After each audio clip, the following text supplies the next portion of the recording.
Así es, porque una de las repercusiones últimas que aconteció en relación a este tema tiene que ver con el ilustrador Chanti, quien denunció públicamente a través de Facebook que una de las ilustraciones, dibujos que acompañan a esta edición es de su propia autoría y, por supuesto, él no fue consultado al respecto. Tenemos a Chanti en línea como para preguntarle qué opina al respecto y para conocer también su testimonio. Te saludamos desde Universidad Noticias. Buenas noches, Chanti. ¿Qué tal? Buenas noches. ¿Cómo están? Bien, muy bien. Acá, bueno, preocupados, ocupados en el tema, Sí. Fundamentalmente cuando se trata de esta visibilidad de trabajo ajeno también, por supuesto teniendo en cuenta el contenido prominero, de altos caracteres promineros, y relacionándolo con obra que poco tiene que ver con tu trabajo. ¿Cómo fue que te enteraste? ¿Qué es lo que opinás al respecto? ¿Cuál es, digamos, tu testimonio en relación a estos cuentos promineros? Mira, yo justamente estoy en la línea opuesta a lo de prominero, por eso también me llamó la atención que hayan bajado ese dibujo. Después lo entiendo porque lo voy a explicar ahora. Yo me enteré por un post en Facebook de una persona de Hachan que había posteado el cuento de Piedra y Montaña y había puesto Infinita Vergüenza. Entonces me llamó la atención, dije cuál es la infinita vergüenza con un cuento infantil, no sabía de qué se trataba, lo leí entero y sí, la verdad que me dio vergüenza porque justamente en Mendoza estamos haciendo lo contrario con el Aqualibro, que ahora les voy a contar más sobre este proyecto. Y justamente leyendo el cuento en una de las ilustraciones han agregado un dibujito mío que yo hice hace años para una editorial española. Eran dibujitos de colorear, eran dibujitos, tenían que ser muy simples. Ahí lo estamos viendo justamente en pantalla, Chanti. Se trata de una nena o una muñeca, juguetes, digamos, del ámbito infantil. Son juguetes, porque en realidad eran objetos o cosas que empezaban con alguna inicial del alfabeto. Entonces había un montón y eran para colorear, para que bajaran de internet. ¿Qué pasó? Esos dibujitos empezaron a salir muy rápido en el motor de búsqueda de Google. Entonces me imagino que la ilustradora dijo, ¿dónde puedo sacar un dibujito de juguetes? Puso en Google, lo bajó, pero no se dio cuenta que el autor estaba muy cerca, que no era español, sino que estaba acá. Cuestiones que hablan también de la producción, no solamente de la ilustración, donde se saca material sin consultar a sus autores, sino también, y hablando un poquito en profundidad, de los núcleos narrativos, por así decirlo, de estos cuentos de Piedra y Montaña, La Brujita Basurita y La Gota Carlota, que también son bastante simples y tratan también con cierto desdén a los niños, más allá de los temas claramente promineros. Pero vos nos estabas hablando de otra colección, Aqualibro, que fue publicada en el 2014, ¿verdad? Es el polo opuesto. Por eso yo escribí un post en Facebook comparando estas dos cosas. Decía que mientras acá en Mendoza hicimos el Aqualibro, yo participé del Aqualibro, porque lo hizo en realidad un montón de gente, justamente allá están con esos cuentos promineros. El Aqualibro es un proyecto muy interesante justamente sobre el tema del agua, para concientizar a los niños y a los adolescentes sobre el tema de la importancia del agua, que en nuestra provincia es vital. Y en el Aqualibro, bueno, han participado desde geólogos, personas muy capacitadas, comunicadores, diseñadores. Está detrás del Aqualibro el Departamento General de Irrigación, educadores, y el Aqualibro está dirigido a cuarto grado. Ya se han repartido más de 130.000 ejemplares. El contenido, como te digo, está muy estudiado, muy bien asesorado.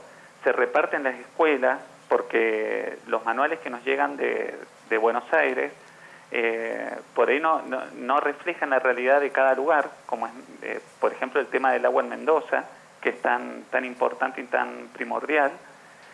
Y, por ejemplo, en el Aqualibro, para los chicos de primaria se les enseña desde la importancia del agua. Ahí se centra más en Mendoza, habla de las cuencas, de los ríos, de las obras, de los diques, de los embalses, de los humedales que tenemos, de la calidad, el uso y el reuso del agua, de la red de distribución. Se le habla de los canales, acequias, es más, el personaje que me hicieron crear es un tomero que se llama Don Justo, justamente porque se refiere a la justicia en la distribución del agua que tiene que hacer, que a todos les tiene que llegar. Hablas justamente de la creación de personajes y entonces te pregunto por alguno de los cuentos, por ejemplo, la gota Carlota, que es una gota que, según lo cuenta en primera persona, esta narración, este personaje, está triste porque no es lo suficientemente, o sea, porque es demasiado transparente en contraposición a otras gotas como la del aceite u otras contaminadas, ¿por qué no? Y por lo tanto no tiene relación con el resto del medio de la naturaleza. Vos compusiste personajes estereotipados, pensando en una educación que tenía un fin, ¿no? Claro, y siguiendo una historia, un argumento. ¿Cuál es tu opinión en relación a lo que pudiste leer de los textos de Alejandra Araya? Mira, justamente te quería comentar que además del tomero, los otros dos personajes son una gota de agua, que es Doña Nieves, porque justamente hacemos referencia al ciclo del agua, y bueno, un perro que lo acompaña al tomero que se llama Cacique, por Cacique Guaymallén. El nombre completo del perro es Cacique Guaymallén. Y bueno, este cuento no lo conocía, justo lo leí hoy, el de la gota. Yo había leído el otro, y la verdad que más espantoso que el anterior, porque la verdad están comunicando un mensaje confuso y contradictorio, porque en realidad la gota de agua está con gotas de aceite no sé en dónde, en qué lugar, porque supone que están ahí en la montaña, después baja, se evapora y vuelve a caer a la minera y se siente útil, y dice, los mineros la cuidan, y después va a regar los cultivos. Y justamente es lo que no hicieron, no cuidarlo. 2 veces hubo derrames. Exactamente, se minimizan estos casos, como fue el derrame del 2015 de agua cianurada y el último acontecido hace meses atrás, nada más. Claro, justamente es un mensaje totalmente erróneo al que le están dando. Si ellos hubieran hecho un cuento donde dijeran el agua es útil para la minería y tenemos que velar que se cuide para que no haya estos errores humanos o errores que ocurren con la megaminería, bueno, ahí estaría un poco más, un poquito mejor el mensaje, pero justamente dicen lo contrario, como que el agua no sabía qué hacer, no servía para nada, hasta que por suerte fue a la minería, que ahí la cuidaron y volvió para los cultivos. Seguramente. Muchísimas gracias por este testimonio, porque realmente, además de haber extraído material de tu autoría, tenés todas las competencias para poder hablar también desde la estructura de esta historia, desde los mensajes y hacia dónde apuntan. Así que te agradecemos desde Universidad Noticias Chanti esta comunicación. Buenas noches. Sí, muchas gracias. Quería agregar algo más. No solo está el Aqualibro, sino está el Aquabook para los chicos de secundaria y el Aquaderno para los chicos de jardín. Y el Aquabook tiene muchísima información. Si algún día quieren hacer alguna nota y hablar con las personas que hicieron el contenido, sería muy interesante para que vean la amplitud del tema y qué bueno lo que se está haciendo acá en Mendoza. Seguramente. Muchísimas gracias por la propuesta, material que se produce desde la provincia y con los intereses que han caracterizado esta provincia, que es justamente cuidar el agua. Gracias, Chanti. Buenas noches. Gracias a ustedes. Buenas noches.